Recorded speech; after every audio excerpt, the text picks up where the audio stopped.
কক্সবাজার সমুদ্র সৈকতে বর্ণাঢ্য আনুষ্ঠানিকতার মধ্য দিয়ে পর্দা উঠল প্রথম কক্সবাজার চলচ্চিত্র উৎসবের। এর মধ্য দিয়ে কক্সবাজারে আনুষ্ঠানিকভাবে যাত্রা শুরু হল তথ্য ও সম্প্রচার মন্ত্রণালয় নিবন্ধিত একমাত্র চলচ্চিত্র সংসদ কক্সবাজার ফিল্ম ক্লাবের। কক্সবাজার ফিল্ম ক্লাব আয়োজিত 2 দিনব্যাপী এ আয়োজনে একটি প্রামাণ্যচিত্র, 5টি পূর্ণদৈর্ঘ্য বাংলা এবং একটি ইংরেজি চলচ্চিত্র প্রদর্শিত হচ্ছে। গতকাল সন্ধ্যায় উদ্বোধনী অনুষ্ঠানে ছিল চলচ্চিত্র নির্মাতা, সাংস্কৃতিক ব্যক্তিত্ব, গণমাধ্যম কর্মী ও পর্যটকদের স্বতঃস্ফূর্ত উপস্থিতি।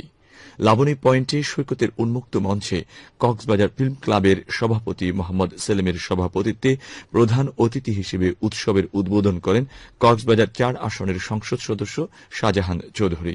এতে কক্সবাজার পৌর প্রশাসক ইমরান হোসেন সহ অন্যান্যরা উপস্থিত ছিলেন।